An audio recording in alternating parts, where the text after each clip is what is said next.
That's one of the reasons why I haven't played higher stakes PLO is because I know that about me, that if I start losing a lot in PLO, I'm just going to become like a wild beast. I'm just... I need to look at your chops there. Andy, we need you. I'm going to start playing any 4 cards. I'll probably won't even look at my hand. I'll just be like, I have 4 cards. I'm going to make something by the river. Like, let's go. All right, so here we are today with Sasha Liu. So you've been playing a lot of PLO in Taipei, right? Like, or not just in Taipei, but just online. So there's a lot of PLO actions online, and I've been playing, but it's been brutal in Taiwan since most of the tournament starts at like 10 p.m. or 12 p.m. and then I'll play throughout the night until possibly 8 a.m. So it's been those are no more poker hours though. Those are no more poker player hours, the ones you just said. Like, that's when, I mean, in LA, like that's when people start, getting out of bed. It's like, at 8 o'clock at night and then heading to the casino and then playing all night. Right. Yeah. I've been playing so much poker, like before I came back to Taiwan, my whole life was poker, and every day, like, when you're so focused on poker and that's all your life is. Right. Like, cause my life is so different in Taiwan since I came back for the last like 10 months that my motivations and my drives are a little bit different now. And I think when we met in the casinos, I was kind of like a different person. Like, I was so involved in that daily grind. I'm sure you were too. My vision is just like one way. And on that note, like, you guys don't know, like, Andy and I have met in casino a long time ago, like many times. Yeah. But we barely talked. We barely talked. It's funny because now we're good friends, but before, for a few years, like every time we saw each other, we'd be like, hey, what's up? And we both don't like talking. We both don't like making small talks. I just always saw you as like that girl that just like crushes the Omaha games and like, all right, you just keep crushing your games. I'll stay on my side. You stay on your side. Like, we were just like, stay each other's way. Just do your thing. Giving the head nods and what's up. My experience with PLO is like super limited. I've played it a few times, like I said, and every time I played it, I haven't played for that long. I know some basic strategy, but I've never really spent that much time into it. But I think part of the reason is because like I feel like everybody knows what they're doing, and I think many players also may feel that way. True. Like, PLO in itself is still a game that's up and coming. As we all know, most people still play No Limit Holdem. Not nearly as many people play PLO. So a lot of people are just still trying out the game, and when they want to dip their toes into PLO, of course they start with lower limits, so you have a lot of people who are honest experience in the game. Me and our poker site Gigi and a lot of other people, we're trying to promote and get more people to play this game and love this game, but right now it's just in a different state than No Limit Holdem. I think it's intimidating to some players, like for example me, like, because I've always been interested in it. I think a lot of people out there have questions about that already good No Limit and they want to play Omaha, because I feel like more people should be playing Omaha. Like, more people should be getting into it. And first of all, what's like the easiest way to transition, you think, from No Limit to Omaha? You have to just completely rewire your brain? I think for me personally, I have to really focus in on the game. I find that if you try to jump back and forth between two types of games, whether it be No Limit Holdem or PLO or other mixed games, it's always tough to switch back. Of course, there are some people that can just switch back and forth like instantly, but you really have to be very sharp and be staying on your toes to be able to switch that 100%. So if you want to try to get better at PLO, I would suggest as a No Limit Holdem player to try to just focus in on PLO for a while. Because I also noticed that when I hardcore grind PLO for a while and I go back to play No Limit Holdem tournaments or cash games, and I feel like naturally like rusty. I don't feel on top of my games. I don't feel as sharp. Like when you start playing No Limit tournaments again, do you sometimes feel like, oh, like when you have two pairs, like you have to remember, like, that's actually a good hand in No Limit. Right. Like, because like for me, the biggest adjustment that I didn't make was when I jumped into Omaha. So one time I was at this, I was playing this private game, and this is like the second time I played PLO. I had like two pair, and I got it all in against like two guys, and I was like surprised. One guy had a top set, and the other guy had like a straight. I was just like, yeah, common mistakes from PLO, No Limit Holdem players playing PLO is they overvalue their hands. And PLO players, when they go first going back to No Limit Holdem, their mistake is that they undervalue their hands. That's what comes back to what I said. You need to be able to switch very fast and then be on top of your games right away. The extra 2 cards, it makes such a huge difference. The amount of situations that come up is double pretty much. Like, yes. In No Limit, there's always just like the typical coolers. There's like the overpair versus overpair, flush over flush, a huge draw versus a set.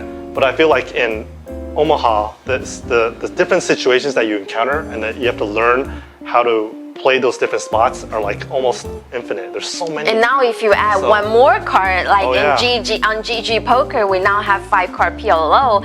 That is just crazy. Like first few sessions, I have so many full house over full houses, or full house versus quads. So you just will get into that situation a lot more when you add one more card. And in the UK, I heard a lot of people play 6-card PLO. That's even crazier. That's insane. Yes. You might as well play Chinese poker. Just get 13 cards. Like what? Like at what point they're gonna keep adding cards in? Yeah. 7-card PLO, 8-card PLO. At what point do you stop? It's not even PLO anymore. It's called something else. It's not Omaha, right? Like 13-card poker. When you first started playing poker, you started with No Limit, right? What was it about the game that draw you to it? Did you fall in love with it right away, or did it take a little bit of It was actually pretty instant. Like my love for No Limit Holdem didn't last very long. Like I still love No Limit Holdem. Don't get me wrong. I'm a poker player. I love all poker games. But my passion for No Limit Holdem only lasted for so long until I met PLO. When you met PLO, I was gonna say, it sounds like you're talking about your ex-boyfriends here. Like my passion for this guy. It was true love. I met PLO. It was true love. My passion died for No Limit. So it was back then when we were playing on Full Tilt. I was playing a lot of the mixed games, so those games are actually so fun. But I think I just like the aspect where you get to change your strategy. You get to switch to a new game. Okay, now let's see who adjusts the best. I feel like that's a true competition, and PLO was just my favorite out of all. There's something very refreshing about learning a game and like being very new to it, but then also knowing your competition is somewhat new to as well, and then playing it together and like that freshness. Can't get that in like No Limit Holdem anymore. Like, I'll go to a No Limit Holdem game, like everybody we knows, like at least the games I'm in, like what you're supposed to do in certain spots, everything is standard, like, and it's just like a lot of it is just like who has better luck that day. But there's something about just playing a new game and that freshness, like I have this hand, what am I supposed to do? Like it's very fun, like it's very to stimulate and think about different spots and that don't come up, and you have to use your brain and figure out, kind of think about, okay, what should I do here, In PLO, most people make mistakes while drawing to a hand, and a lot of people can't identify what hands to draw and what draws to commit. So if you're more experienced players, or if you know where you're at, then you definitely have a lot of edge in PLO still. I see.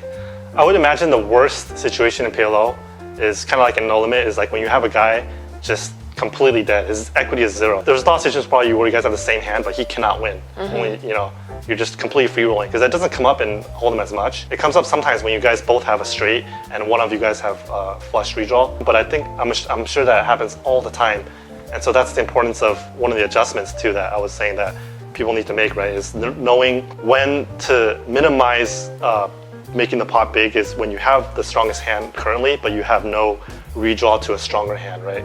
That's part of the concept, but there's also another concept in PLO that's very important is a lot of people play very passive. Being passive in PLO is very dangerous in a way that it's definitely a minus EV play. In the sense that in PLO, you always have a lot of equity. You have much higher equity than in No Limit Holdem. So anytime you get your opponents to fold their equity, that's plus EV. So anytime you're folding your 30-40% equity in a lot of spots, that's actually minus EV. So you also need to be aware of that. Isn't the variance in the game like just way more, like compared to No Limit, like just mentally? Because I would imagine that, because for me already, I already have like tilt issues. Like I'll admit it, when I play No Limit. Hold on. So what do you do when you tilt? Like, because when we watch Andy play on the stream, Andy was I start playing crap hands. I just start playing. Andy never like was tilted. Like even we've seen Andy losing a lot of money in one pot or a few pots, and Andy was just like, we both have that front, but like, how did you feel inside? Share that with us. On the surface, you can't see it, but you'll see it in the play. Like I just started playing everything, and I think that's one of the reasons why I haven't played higher stakes PLO is because I know that about me, that if I start losing a lot in PLO, I'm just gonna become like a wild beast. I need to look at your top Andy, we need you. I'm gonna start playing any 4 cards. I'll probably won't even look at my hand. I'll just be like, I have 4 cards. I'm gonna make something by the river. Like, let's go. I've only played PLO recreationally is because of that. It's because it's dangerous to have that mindset. You know, you gotta maintain that discipline, right? Right. And also one thing I've noticed, a lot of players, they speak of a hand with absolute certainty. For example, this hand is definitely an all-in, this hand is definitely a shot, you should have 3-bet that. There's just so many factors that you should consider in poker. When you review a hand with absolute certainty, then you tend to ignore the information that you didn't gather, and that could be potentially your leak or what's preventing you from getting better or seeing other people's perspective, which is also very important. Was there like a moment for you where like it finally made sense, where it clicked? You're interested in the game, but then at one point you're like, hey, I think I get it. Like, I don't think there's a moment. There's a moment of epiphany. Like I just keep playing, keep grinding, keep grinding. I learned my lessons from a lot of mistakes. The way to master something is by just repetition, right? And repetitive. It is by repetition, but it's by making a lot of mistakes. Right. Yeah. And also, how do you gain experiences is to make a lot of bad decisions. I 100% agree with that. I think that applies especially in poker. Right. Coming from someone that has made a lot of mistakes, I'm sure you have when you first started in PLL too. Right. How to manage your mindset is very important. So nowadays I know when I don't feel as refreshed and I know better to not commit to a long tournament because I just know that I won't be playing my best game. Yeah, endurance is definitely a necessary trait. No matter what kind of poker you're playing in or tournament, once you get tired is when you get sloppy and you just kind of autopilot and just... What's your longest session, Andy? Man, I've done, I would say like probably close to 3 days. And what happened? Yeah. Why were you playing so long? Well, you know, they always say like it's those 2 reasons, right? Either you're killing in the game and you cannot lose, or it's the opposite. You're getting absolutely destroyed right. and you're just buried, right? And you're trying to get unstuck, right? There's only So two reasons, right? So which situation was that? I was stuck. What are some crazy PLO situations that you've been in? At the Win in Vegas, Okay. where I was down to 3 big blinds. Was there any point that you feel like, screw this is too much for me, I don't want to do this anymore? Was there ever a situation like that?